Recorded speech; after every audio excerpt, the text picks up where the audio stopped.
talked to you last time. Whether it's a good news or bad news, you decide about that. And Aji is saying good afternoon, ma'am. Thank you and welcome. Thank you.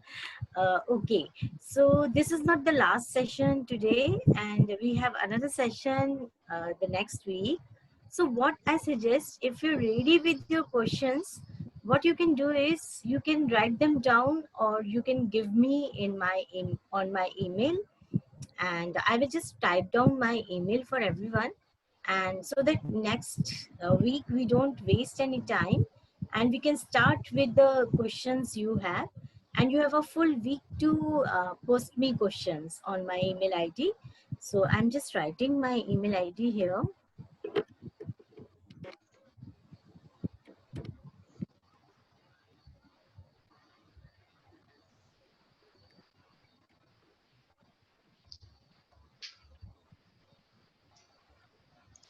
So this is my email ID, trainer.mb.2010@gmail.com. And you can post your questions here. In the subject, if you will write uh, question on ISTD diploma or EOT, then it will be easier for me to, because I get many emails, and it might be, it like I may overlook it. So write in the subject question for the ISTD class or something like that, so that I know that you are from the ISTD class and you're my student. Because for me, my students are the most important persons on the earth. Okay, so and another thing I would like to say is that we will be I can be associated with you throughout, even after the classes are over. If you have any queries and if you need any help or anything, I think the papers would be sometime later, maybe in December. So if you need any help, you are welcome. You can always contact me through email. So that's it. So today what we will do is there are 2-3 important things that we haven't covered yet, and I will try to talk about a system, an evaluation system, a whole evaluation of training system, how to develop it, and then we will be talking about how to write the report, EOT report. If you do an evaluation, what are the things that are required in the report that you will be doing. And then there is a tool that is very useful tool, stakeholder analysis. I think that is also there in your course, and we will try to. Yes, Yogesh, you raised your hand. You want to say something? Yogesh Joshi?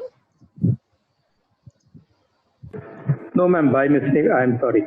All right, it's all right. So let us move on from here. I will again share my screen, and I think you must.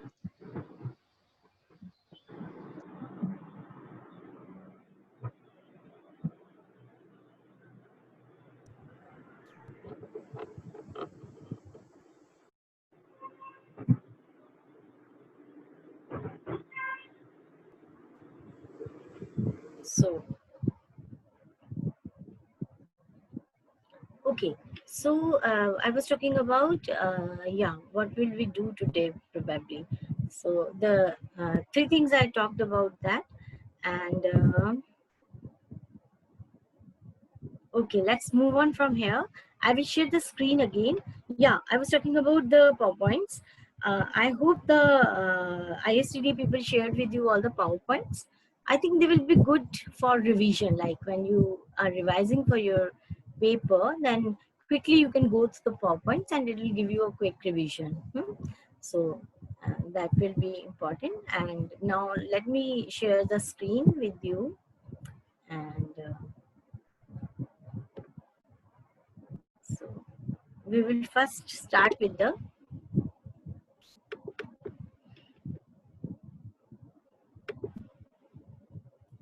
So I hope you're seeing the PowerPoint. So we will start with developing an evaluation system. And there are definitely some steps, some definite steps in that. I will be talking about some all the steps, but it is not necessary that you will be doing all the steps. You will be going through all the steps. It is not necessary, but it is good to have an idea what all you can do to develop a complete evaluation system. So when we go for evaluation of any organization, any training program, or any course, or some evaluation at the job level, that is using some external validation measures, or you are doing an impact analysis, then you need to, it's better to start with what you already have. It is not possible that there will be no evaluation being done in the organization. Although we may be saying that we don't do any evaluation, but still people choose trainings, choose people to go on trainings, and so on. So we must start with what is already there. We must analyze that, we must look at that. So the first step would be to analyze that. And there is a purpose also for this.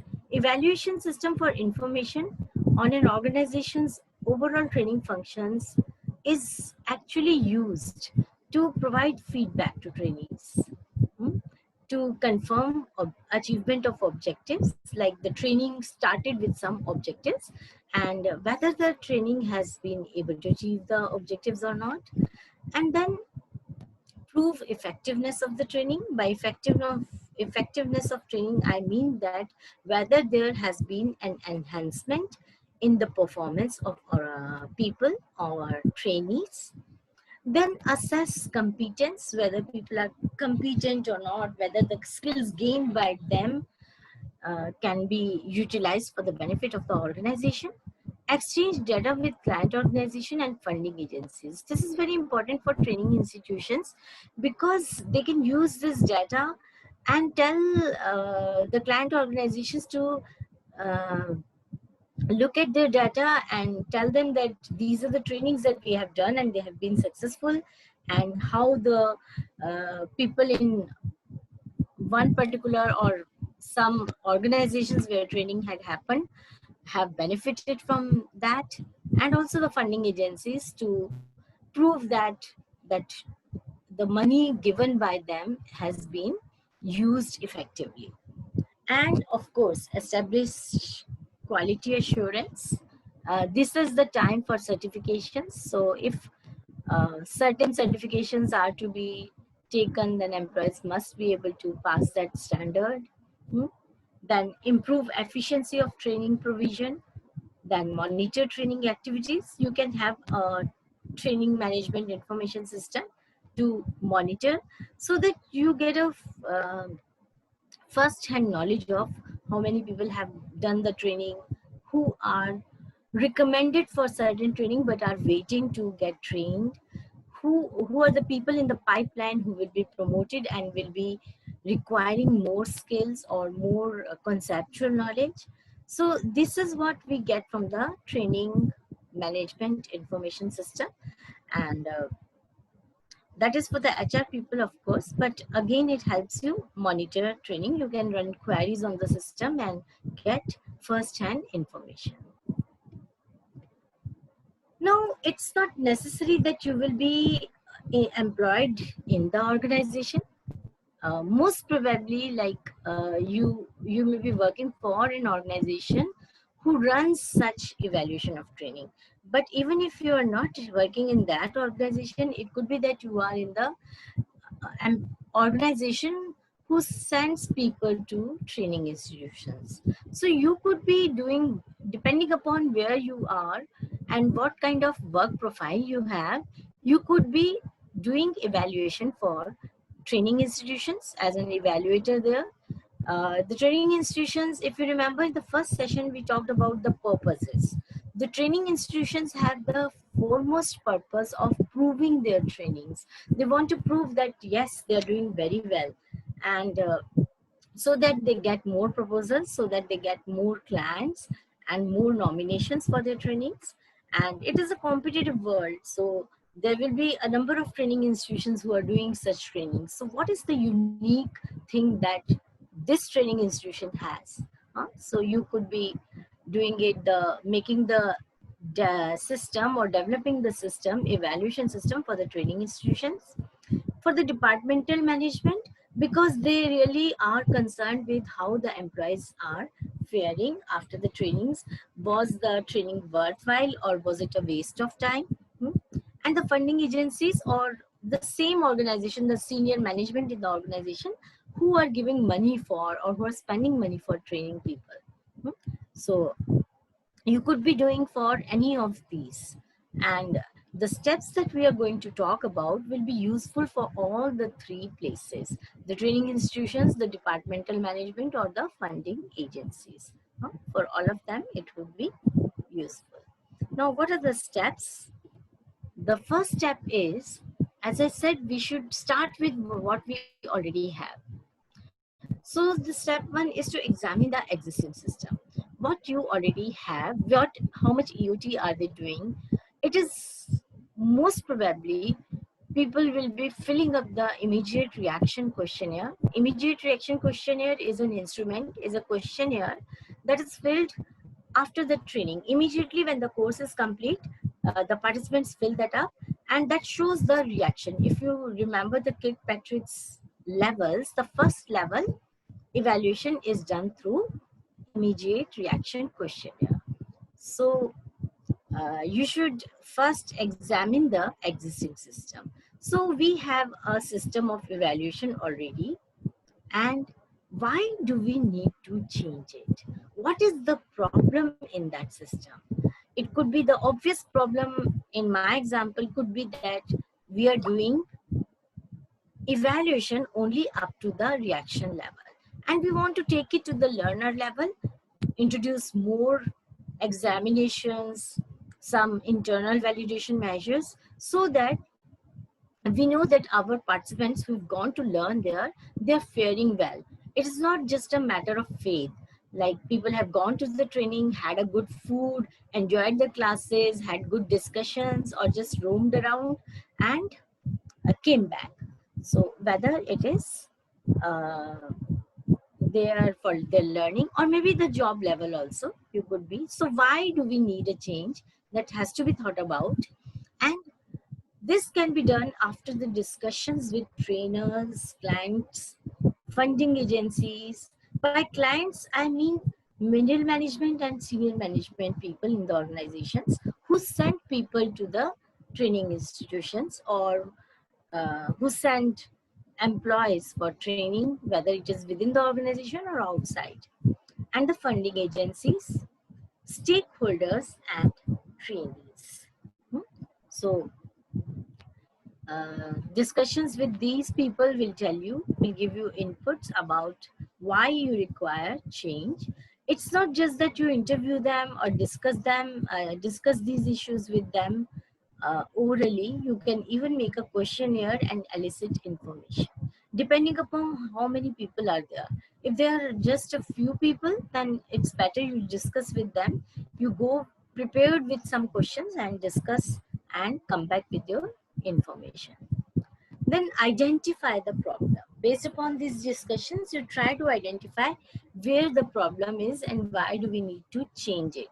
It could be that the trainings were good, but there are some external problems in the organization and people are not able to transfer their learning to the job. Then point out the necessity of evaluation. These discussions will tell you, and if you're able to identify the problem, then you will be able to point out why you need to have a system of evaluation, why you need to have a complete system, and which would be recurring. It is not that you have done evaluation only once and that is all. We must have a system. So the second step will be to find out the functional boundaries and identification of key stakeholders. Actually, it is not necessary that you go through all the steps. If you're satisfied with the first step, you can go ahead with developing your system. But it is good if you know the functional boundaries also. The evaluation function should link into other functional systems within training and development, both within and external to the organization. For example, the HR people, nominate people, but it is quite possible that the immediate bosses don't relieve the employees because they're afraid that the work will be stalled, and if they send the employee for 3 days or 2 days or 5 days, who will do the work, and the work would come to a standstill. So there is a link between these two systems. And the evaluation is not happening,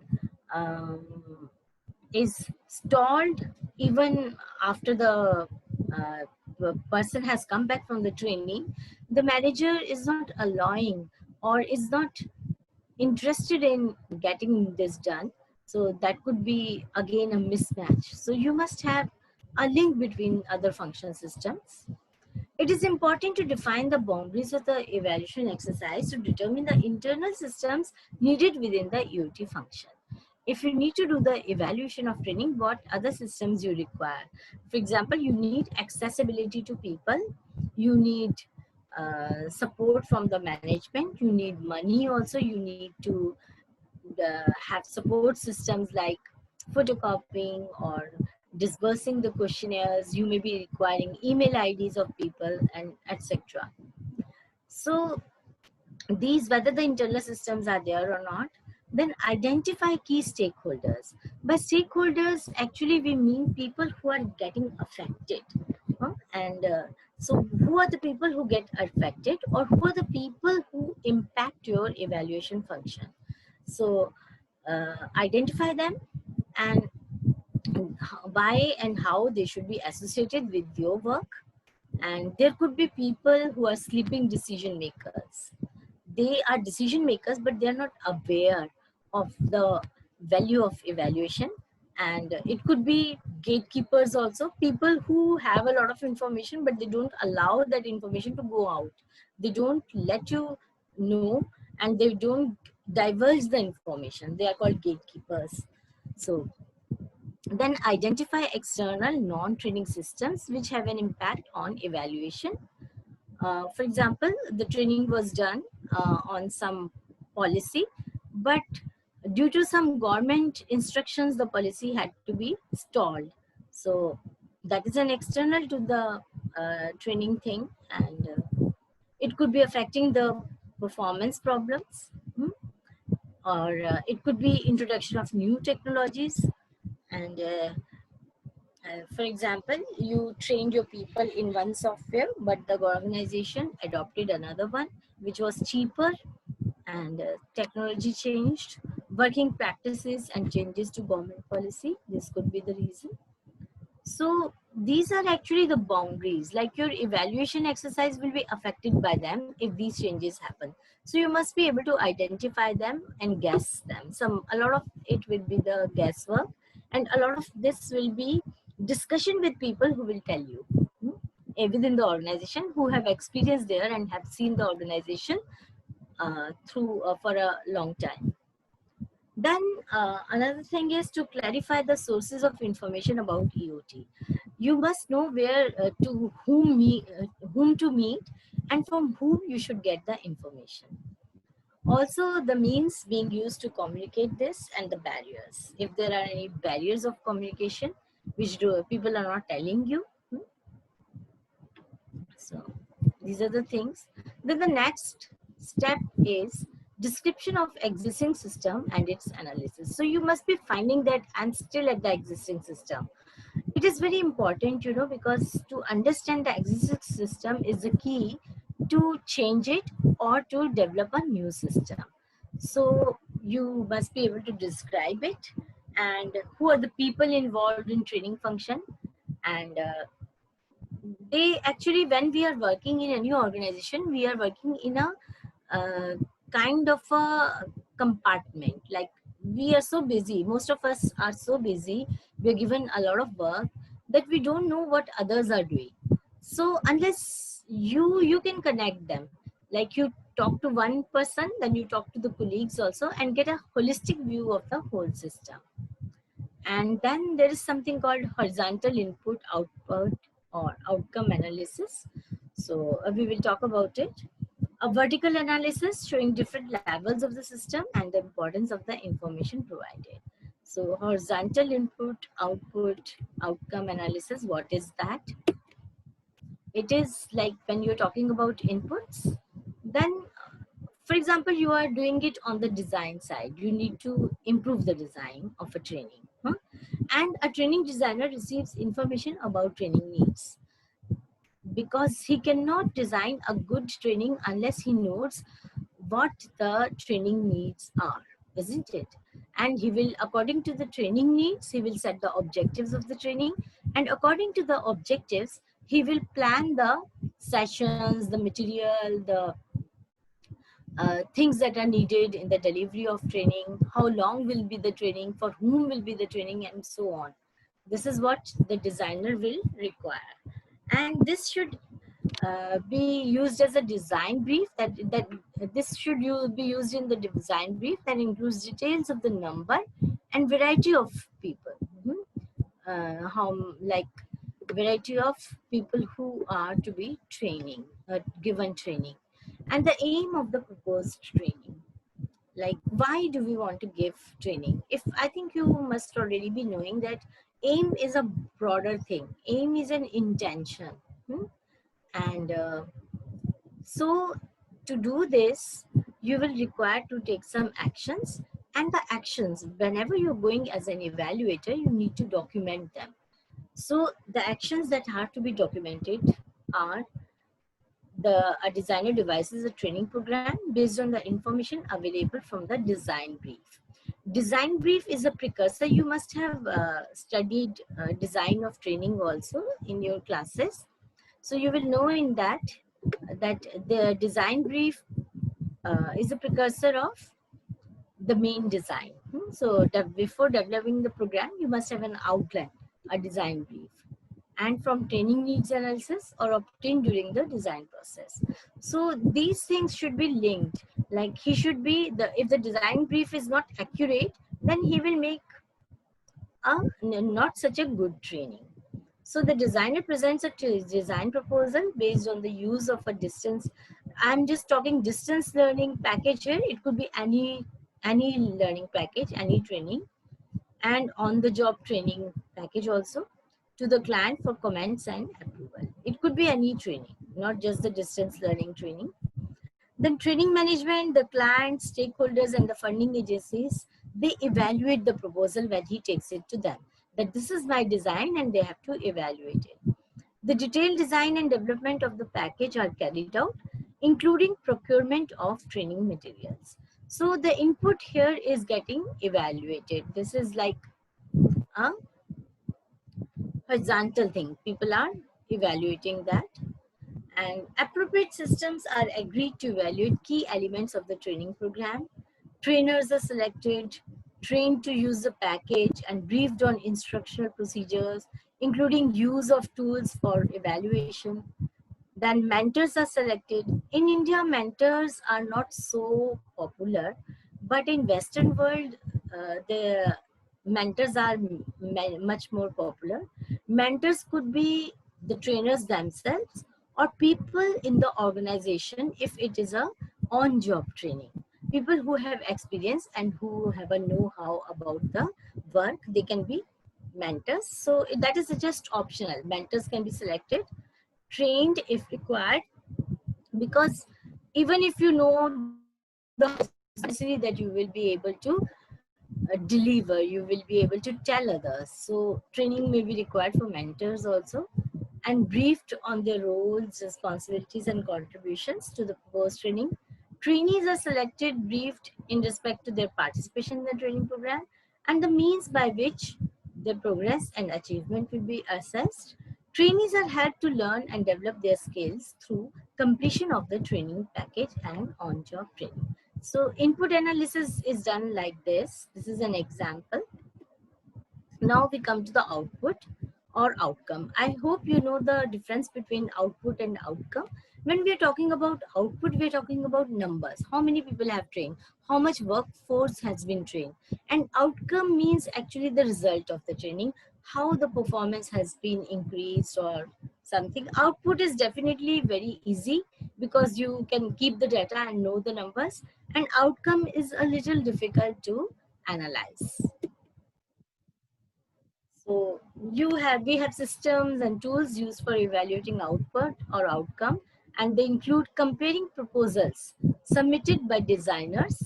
Like earlier I was talking about only just one designer. Now you can have several of them and you can compare them. Validating objectives stated for the training program with identified training needs, and reviewing the utility of the proposed learning package, whether it is really useful to us or not. It could be that the training package is too vast and you require only just 1 or 2 sessions inputs out of that. Then the whole spending money on the whole training package would be a waste. Then assessing cost implications in the development of the package. What would be the cost that is to be seen? And you can do this through reactions of clients, stakeholders, mentors, and trainees to the proposed program. Of course, you will require to make questionnaires to elicit that. Assessing the competence of trainers to deliver the program. And it is a little difficult because trainers themselves are experts and assessing them is again difficult. So you should look at the feedback. The programs that they had conducted earlier, their feedback will give you and tell you, like you can make an assessment based upon that. Obtaining details of the number of people trained, this is easier.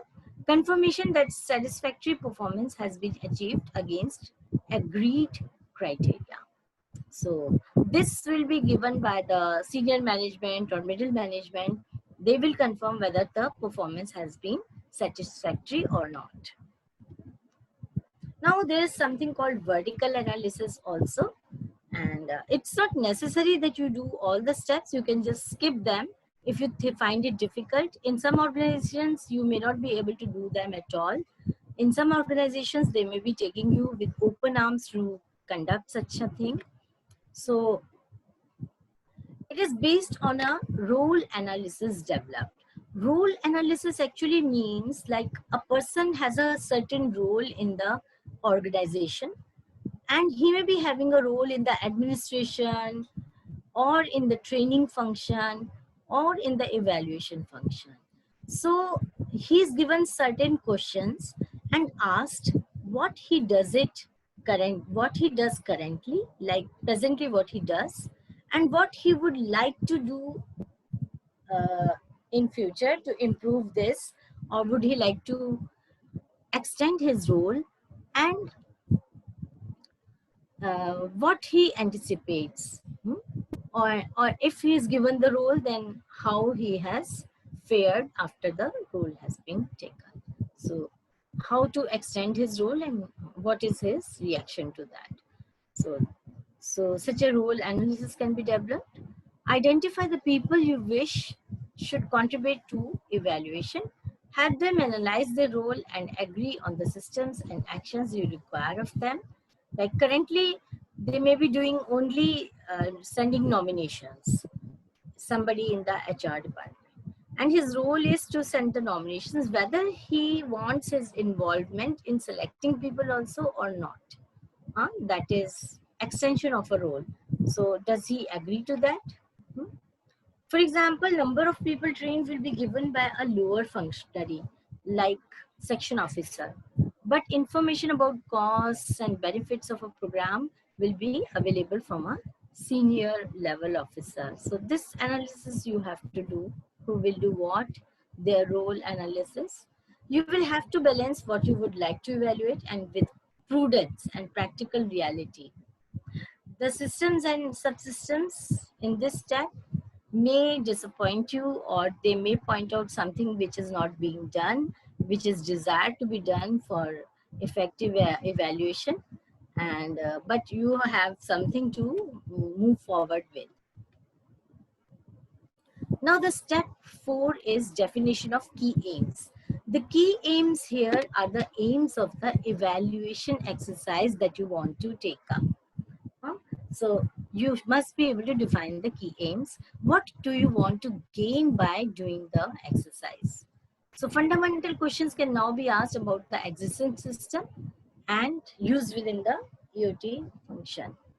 Why do certain systems or subsystems exist? Like something is not happening, something is lacking. Why is it like that? What are their primary role and purpose? Given this role and purpose, what should be the means used for effective operation? How far do these systems and subsystems match desired standards? Identification of new system or subsystems. Now, if you answer the first two questions, then you will be able to get the key aims. Why do certain systems exist? Subsystems exist? What are their primary role and purpose? Given their role and purpose, what should be the means used for effective operation? They will tell you. If you are able to answer them, then you will get the key aims. And key aim will be actually the like the broad intention that you are going with. What would happen after you do the evaluation? So for example, if you have the task of designing of a training program, you want to improve the design or you want to design a training program, then the key aim will be to ensure clients obtain competent design and development services from training staff. And for these services to provide effective and efficient training leading to improved performance. So this will be the key aim. And why do we need improvement? Is answered by the third question that I showed you in the last slide. Third question was, how far do these systems and subsystems match desired standard of performance? So the quality of training provided is poor, that is a possibility. Trainees whose learning is based on the learning package report a lack of relevance to their needs. In addition, there is no evidence that it leads to improved performance. So mentors complain that the learning study material does not help trainees to transfer their learning to improve job performance. The trainers continue to run similar programs without using internal validation measures to check the quality or relevance of the training. Departments continue to nominate people for the training program without carrying out external validation to ensure its effectiveness. So this could be the possibilities. Now we have the step 5. Now, if you have a broad aim, then how to go about to achieve that aim will be listing the key tasks, the small tasks that you have to take to reach your aim. So here, what we do is create systems that report on achievement of objectives and feedback from trainees. How the training was done and things like that, reactions. Systems to provide information about desired standard of performance or result of TNA. System for proving that training leads to satisfactory performance or external validation measures.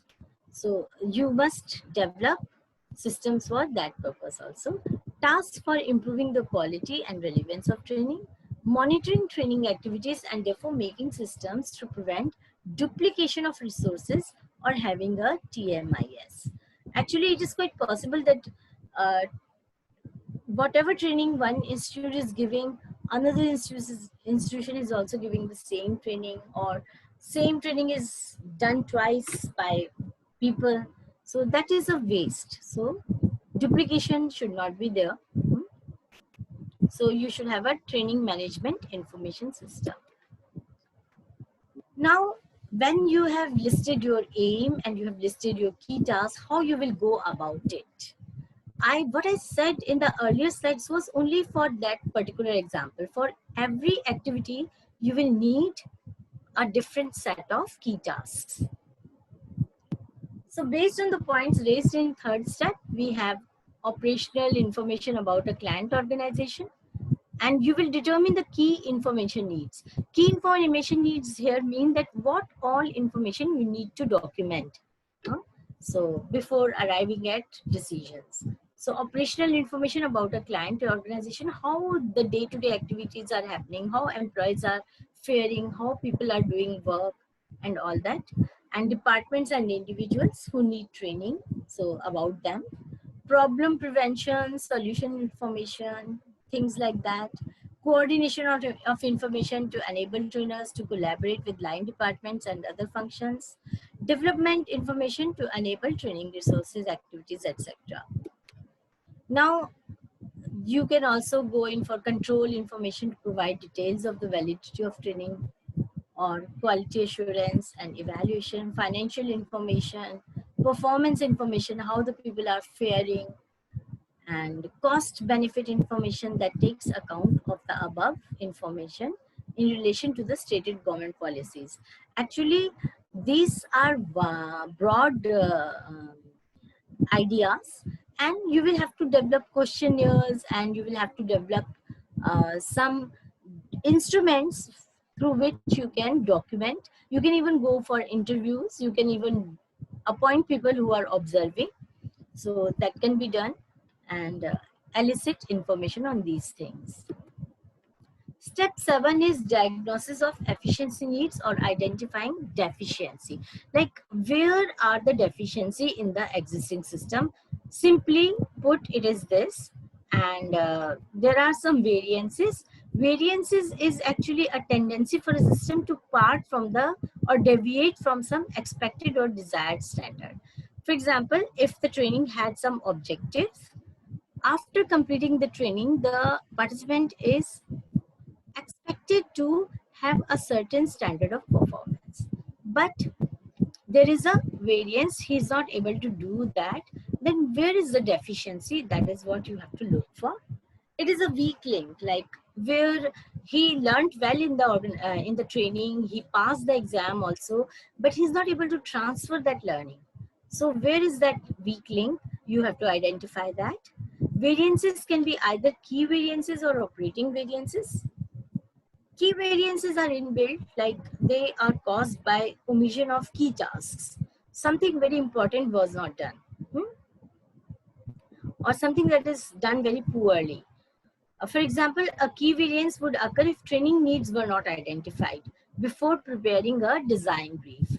If we go back to our example, then before making the design brief, the main thing that you require is the training needs.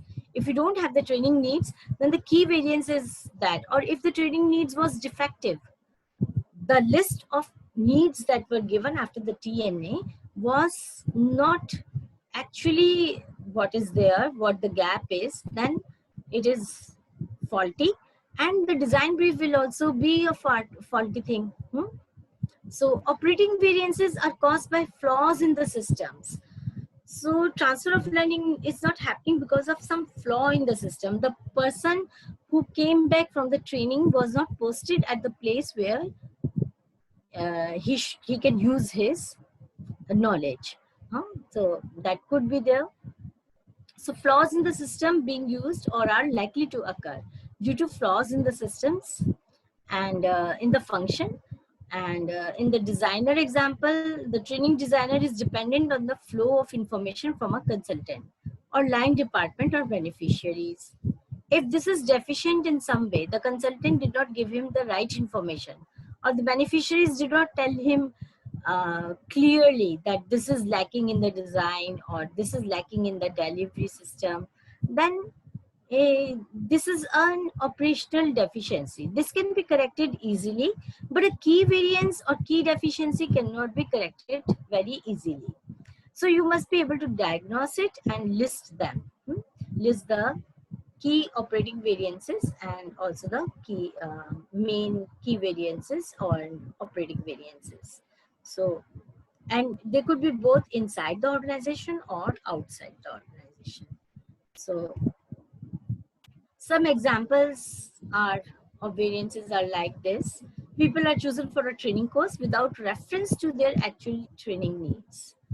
Training institutions, because they are unaware of training needs, design broad general courses, usually longer than is necessary. Key variances can create this situation, which is only likely to change following appropriate EOT activities. So unless they're followed by EOT, they cannot be changed. Courses are run at a nominal fee. It may be costing a lot, but the charges are not so much. So that could be an operating variance and mismatch between the cost of the course and the minimal resulting benefits. Development of learning, it could be other way around also. It is too highly costed and it is not giving you the desired effect.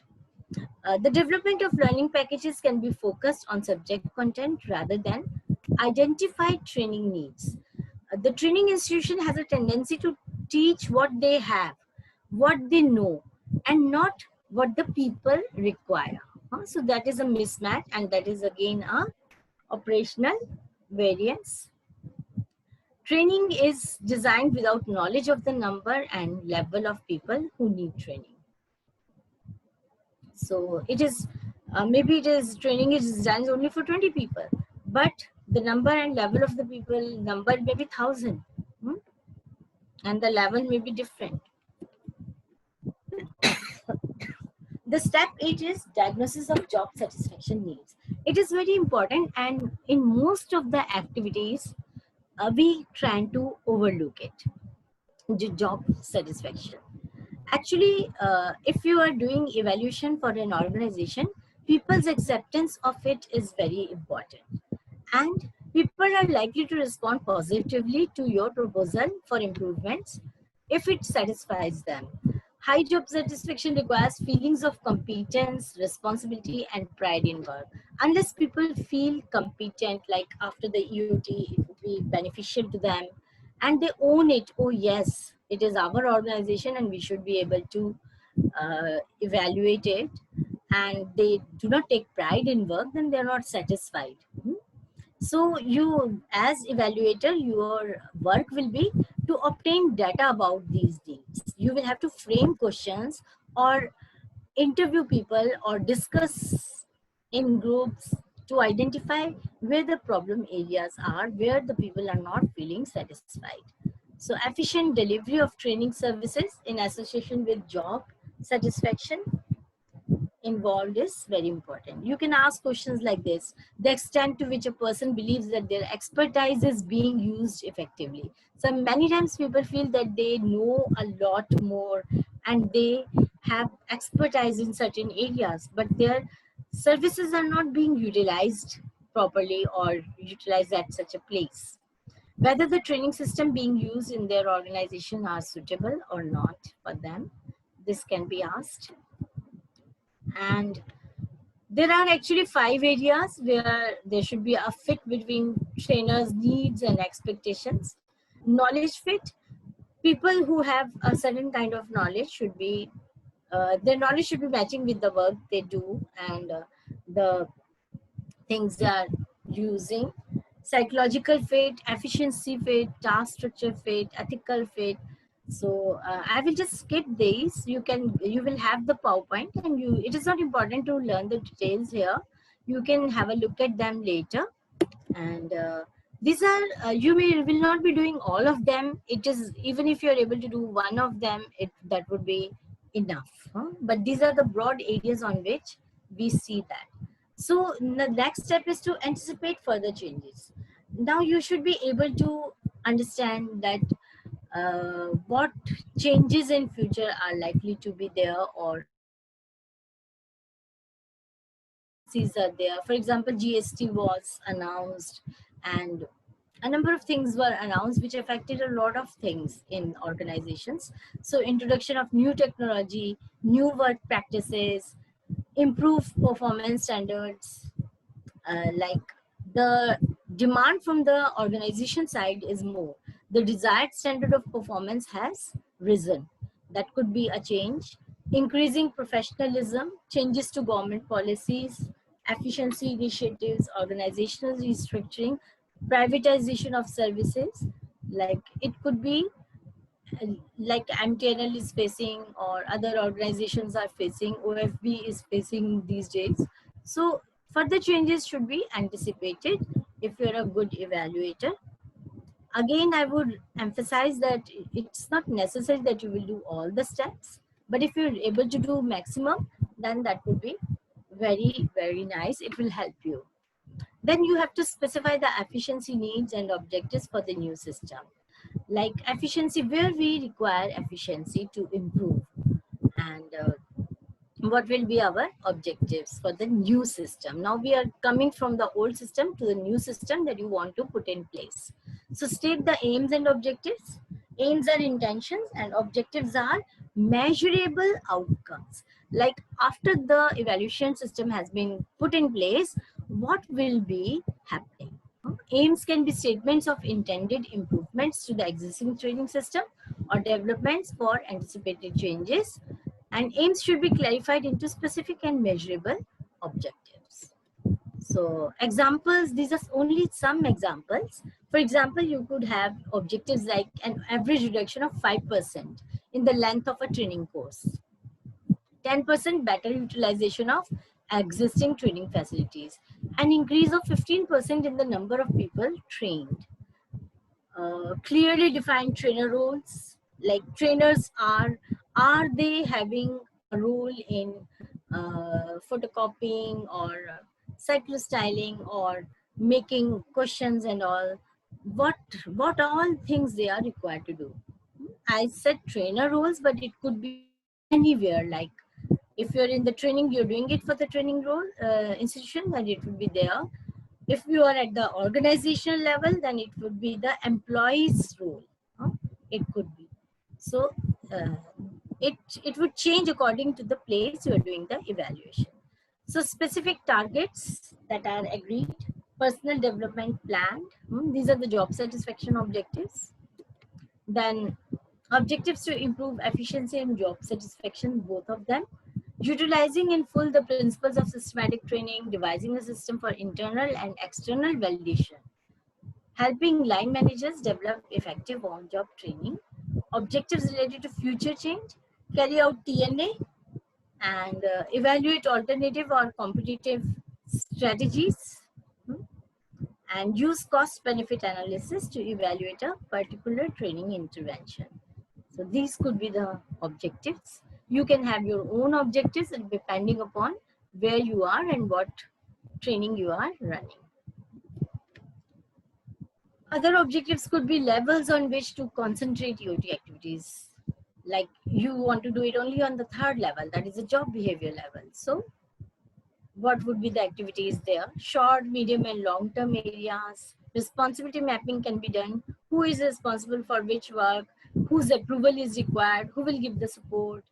This is things. Development of evaluation of training tools, techniques, and procedures. So step 11 is now developing a new evaluation system.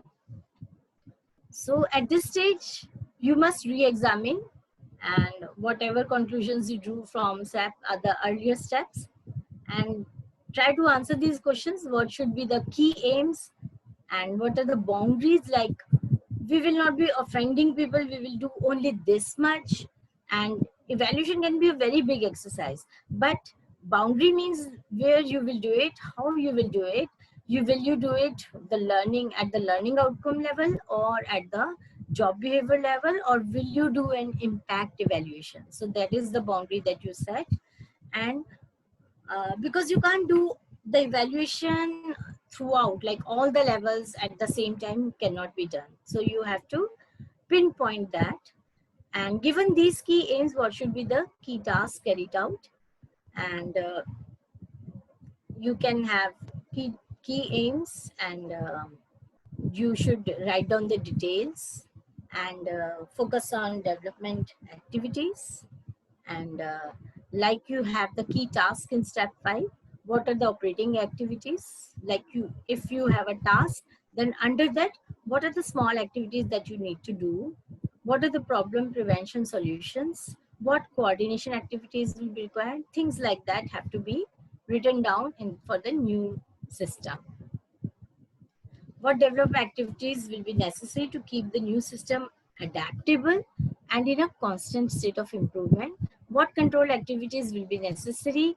What kind of targets need to be set, and how can performance best be monitored? Given the complex mix of activities, are there special skills required in some functional areas? Then maybe you will require to hire some experts to do that. Are there any key roles or relationships to which particular attention should be given? So you will have to document things, and the documenting will be about a broad outline of the EOT function and working groups, individual contributors, and whoever are responsible people, respective responsibilities of people. A more detailed description of the work of each of these groups and individuals, a description of how key aims and tasks will be distributed between groups and individuals, and describe options, job satisfaction if the evaluation also leads to job satisfaction. What are the advantages? What are the disadvantages that are occurring? Efficiency advantages and disadvantages. Does the option achieve the priority efficiency and job satisfaction? And does it also achieve all or some of the less other important objectives? Technical options or improvements, these are the things that you have to look at. Then in step 12, you will give the detailed development. Whatever you research you have done, whatever questionnaires you have analyzed and put in place, that detailed development will happen.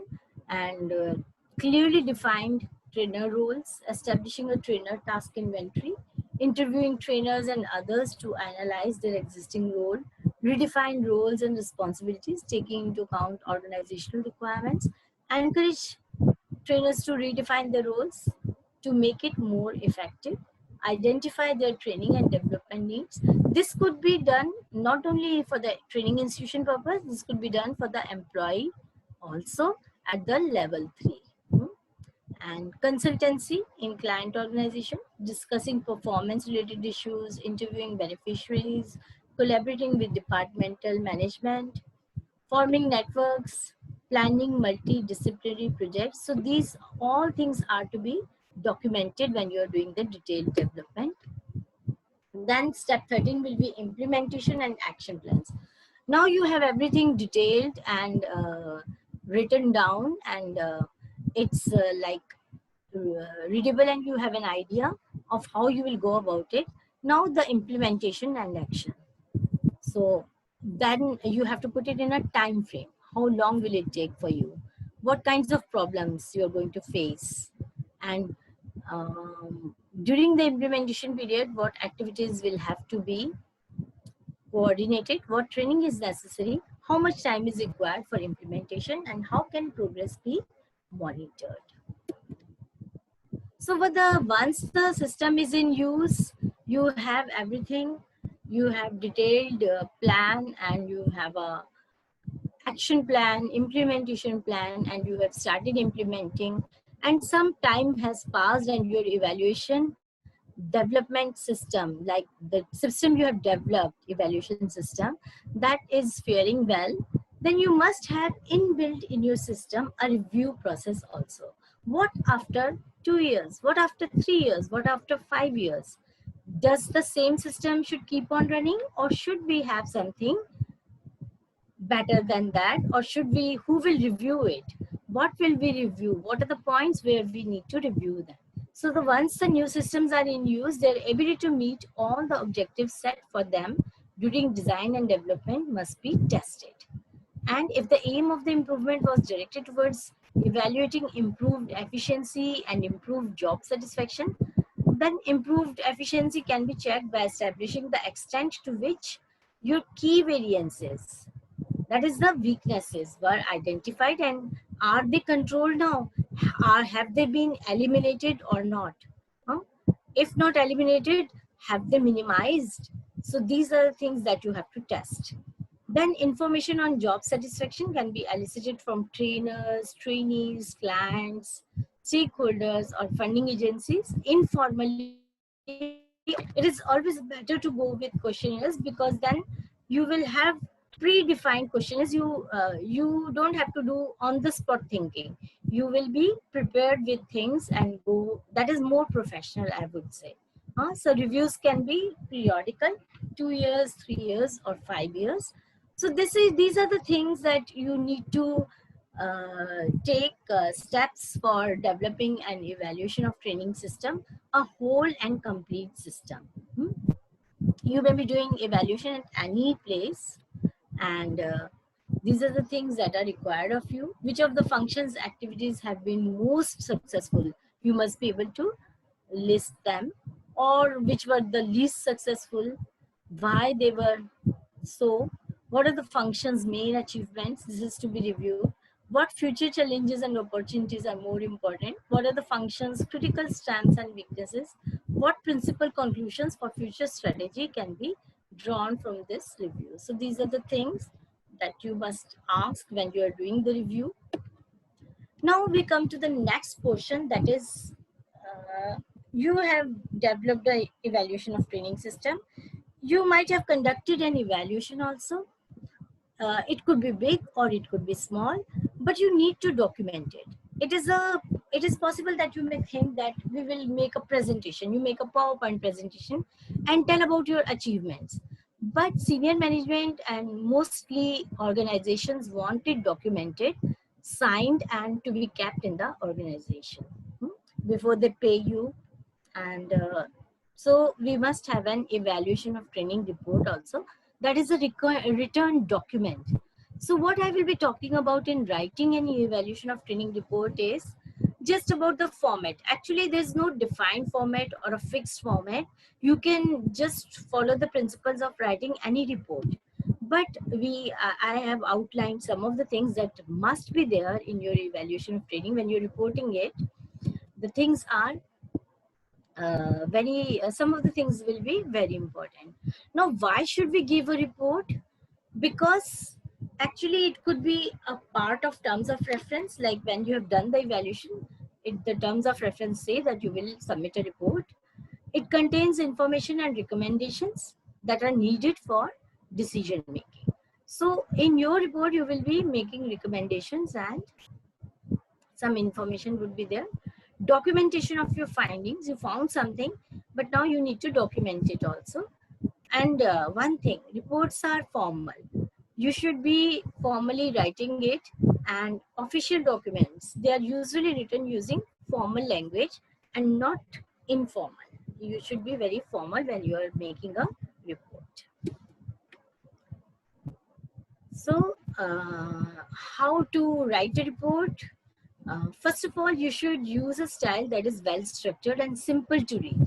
Don't use jargons, and use familiar vocabulary which will help readers.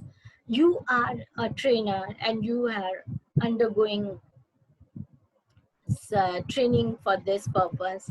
So there will be a lot of vocabulary that you will be using, but people in the organization may not be aware of that. So be careful about that. Be tactful.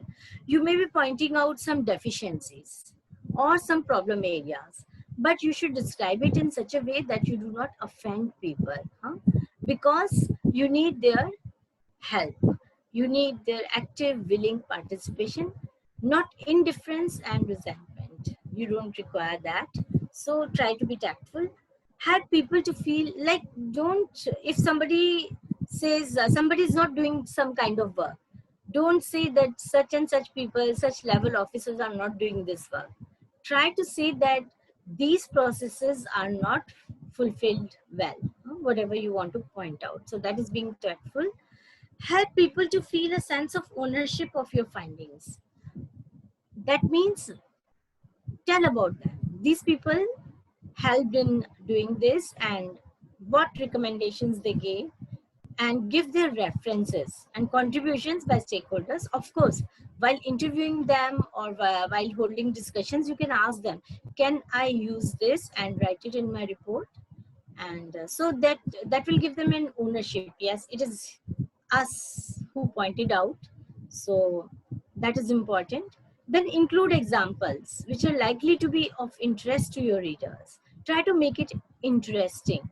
and use analogies to illustrate what might be a complex and sensitive situation.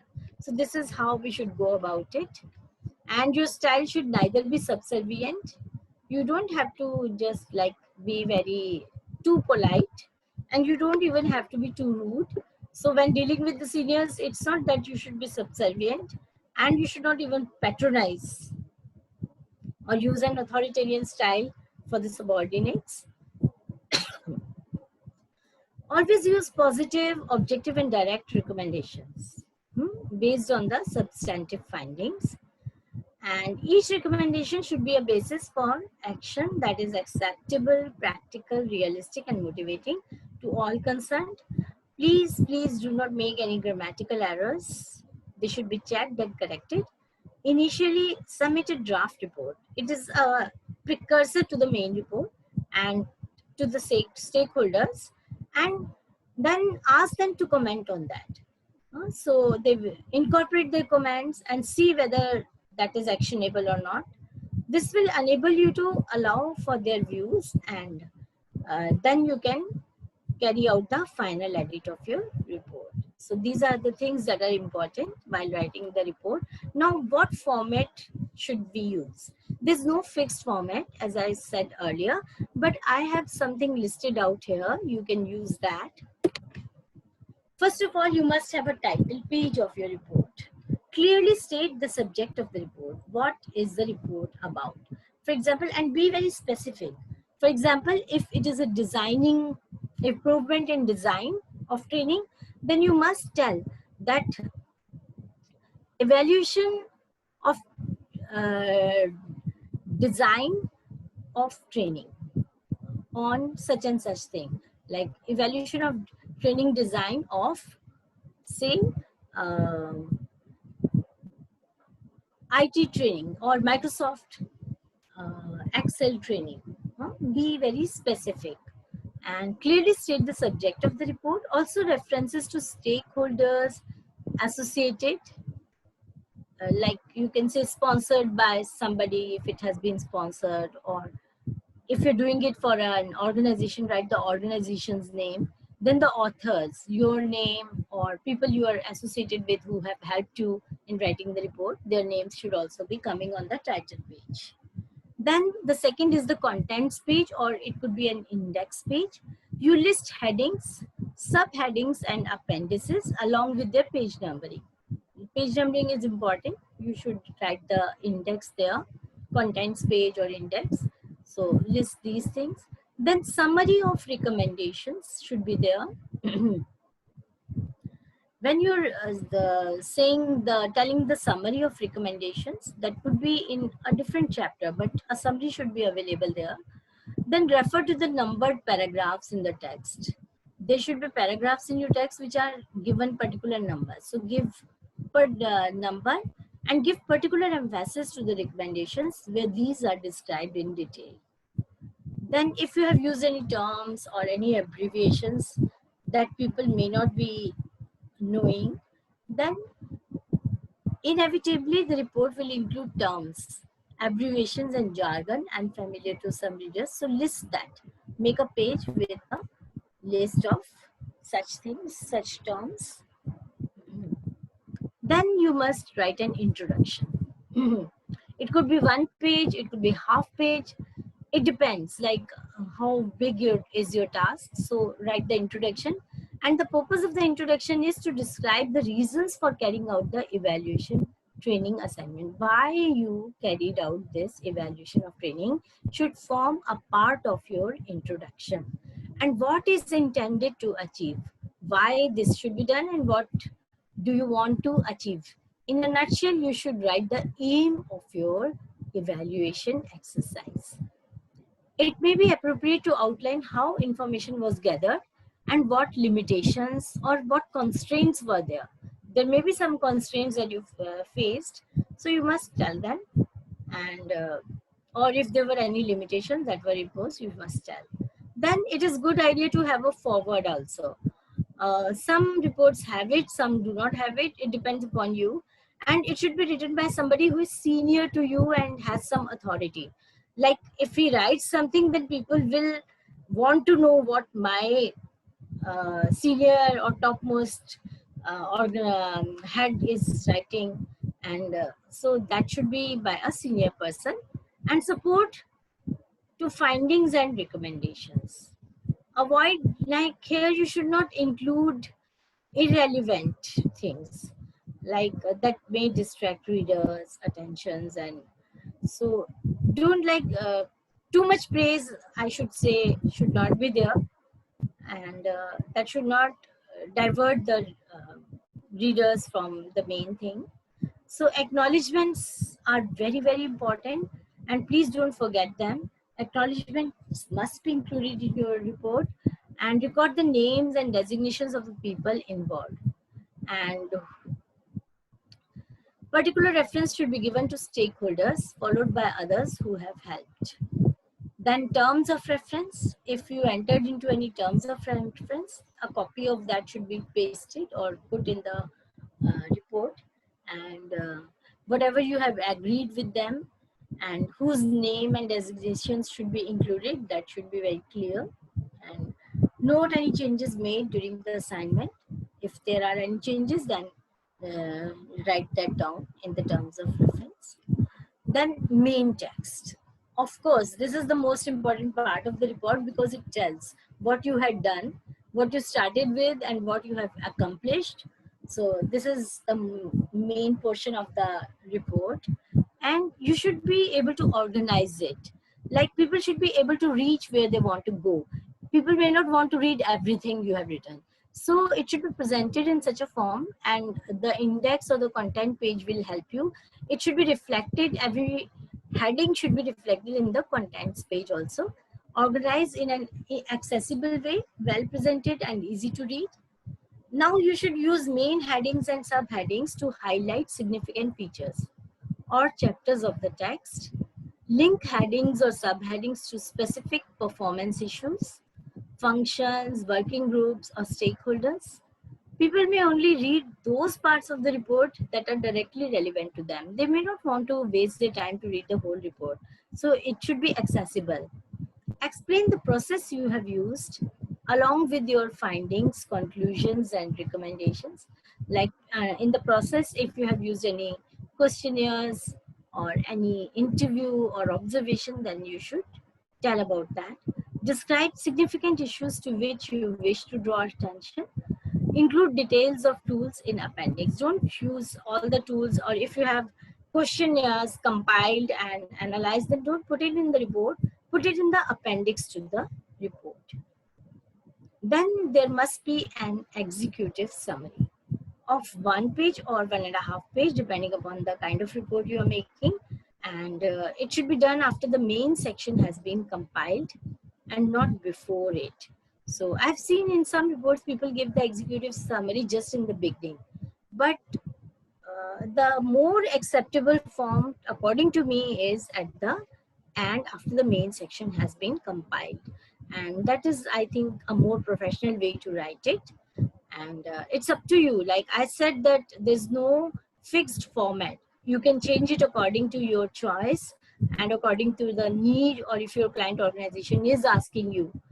It could be that the senior management wants you to put the executive summary just in the beginning so that they can just jump to that and see what the things are, main portions are. So that could be the choice. But it is the format that I have suggested is like this. Then appendices, a very important thing, because there are some people who would like to know the detail. People who are actually involved in doing things, they may want to know the details. And they are also known as attachments, annexures, or exhibits. And you can, they allow you to cater for a variety of readers and keep the main text small, and the details should be given separately, and so that they don't interfere in the main text and the main flow of the report. And appendices can include complete EOT tools, data, and information obtained from interviews. So you can have the complete tools there. Appendices can be referred to as A, B, C, and so on. And they should be cross-referenced. If, for example, something in Appendix A is being talked about in a paragraph in the main portion, then you must write there see Appendix A. And on the top of the Appendix A, you must write refer paragraph such and such. So cross-referencing should be done. Normally, appendices are designated by letters rather than numbers. Actually, when we write annexures, then we write 1, 2, 3, 4. And in appendices, we write A, B, C, D. But I've seen people writing 1, 2, 3 in appendices also. But that is all right. Like the thing is, we should use A, B, C, D. Then numbering. It is crucial. And cross-referencing is an advantage, as I said earlier. A standard number notation should be used. You should not be using different notations, like somewhere Roman, somewhere Arabic. That should not be done. And the most common system is paragraph numbering. You must number the paragraph. And if you have sub-paragraphs, then number them too. For example, if you have in paragraph 2, you have 4 sub-paragraphs, then it is a good idea to write 2.1, 2.2, 2.3, 2.4, and so on. So sub-paragraphs should also be numbered. Each paragraph has a sequential number starting with 1 and carrying on through the text.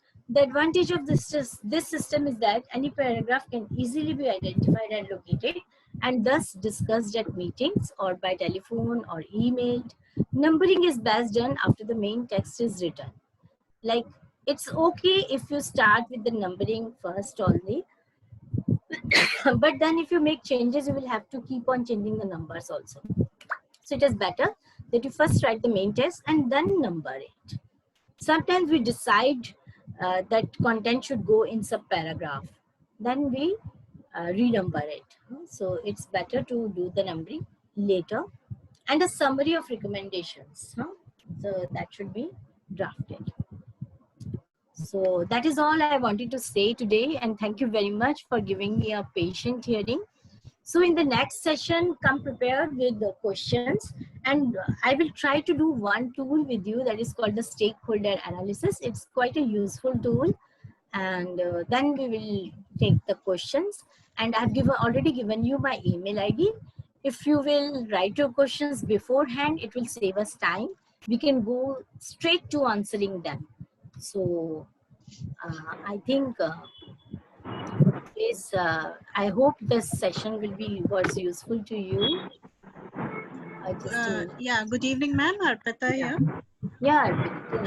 Ma'am, of course, it was very comprehensive, and we'll go through it in more detail before the next class. But my question is, even for training audit, is the report to be prepared same or similar to what you showed just now?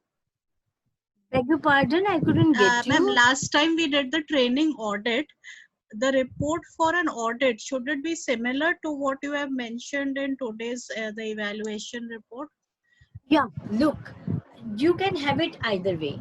I told you 14 steps of developing an evaluation of training system, isn't it? Yeah. So that is your choice. You can have, actually, you can have a full report on the 14 steps, but that could be like you can skip 1 or 2 steps according to your requirement, but that would be quite big.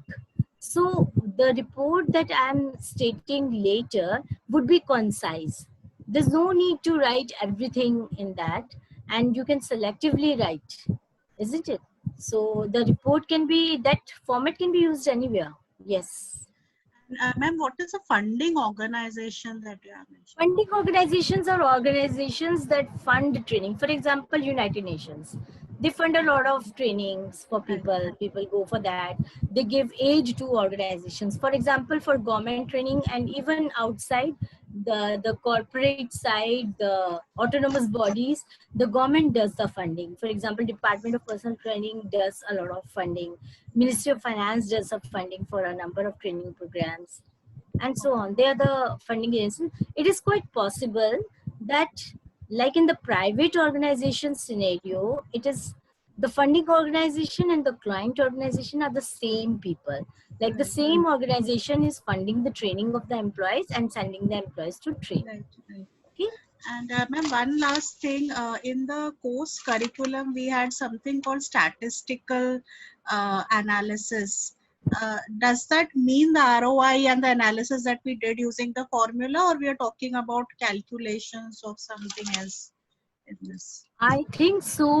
Like statistical analysis is then the core analysis, like taking out the average, the mean. I don't Okay. think you require that, do you? Ma'am, it was mentioned in the curriculum that came initially, so I was wondering. We'll have to find out. Okay, Yeah, we'll try okay. to cover that if that is something different. But in Okay. your books, I couldn't find anything like that. Was there something like that? I'm I not don't sure, think. ma'am. Yeah, I'm I also not went sure through on both that. the books, and there's one chapter devoted to evaluation of training in both the books. And what I have told you is much more than that. Yeah, yeah. I've covered everything that was there in the book, and I couldn't find it. But if you really want to know the mean and all that, I think you can Google it. Yeah, yeah. I saw your last semester's paper. Hmm. I don't think there is any question on calculating variance, or like you have to have some data to calculate that, no? Yeah, Standard deviation or variance, and that is statistical data. I'm not clear actually. What will I cover in that? But like calculation is something like you can use it on the Excel sheet. You right. don't really remember the formulae. I get it, ma'am. You really want me to No, check? not so much, but it was mentioned, so I checked that. Yeah, I I assumed it is more about calculation of the ROI and the formulas and all that. yes, I think so. Maybe you're right because of that only. Yeah. Okay. So otherwise, I Ma'am, don't we'll know. get this PowerPoint also, right? Yes, sure, you will. It is yours already. When I have shown you, it is yours. Thank you. Ma'am, I is hope you this got all the other ones. Damini said, I'm not able to listen. Did everyone else was able to listen? yes, Yes, ma'am. yes, ma'am. Sorry, Yeah. I didn't read your chat message earlier. But what you can do is you can like you can video again. It will be there on the YouTube channel. And if you have Ma'am, a question, you can ask me, Yamini. ma'am, is the paper pattern expected to change now because of the different mode of examination it will be? I don't know anything at all about this. Maybe we'll talk. I'll find out. What do you want to Sure, know? ma'am. Is there a change in the paper So style? I understand. Yeah, I understand. Now we will not. We will be having a different pattern of examination. Not like previously we used to go to the center and write our 3 hours examination. Oh, you mean Given maybe the it's an pandemic situation, online yeah. examination? It is quite possible. When is the examination scheduled to be? So what I been able to understand through the mail which was sent is in the month of July it would be, and the ISTD is in July, so conversation with. early. That is what Oh, I understand from the Yes, mail, ma'am. and okay. the ISTD is in conversation with the vendors to formalize our examination. Oh, then it would be objective type probably, or even if it is essay. I can see in the curriculum it's mentioned evaluation tools and techniques, and then of course evaluation models. The models are the Cyro, Kirkpatrick, and all that we did. In tools and techniques, is there two different, or we consider it as same? And then we mention like observation, interviews, questionnaires. All this will come in that. I don't know. Like this, I will have to find the dictionary meaning. Yeah. I think the technique means the way to do go about it. So interview, observation, etc. They are actually like, I think they're synonymous in the context of Same thing. evaluation of training. You can call them tools also. Like I was talking about stakeholders analysis, that would be a tool that I will be talking about in the next session. Then questionnaire is an instrument, it is a tool, it is an instrument. SWOT analysis is a tool. Like a tool is the thing through which you do the work. And how does it matter, Arpita?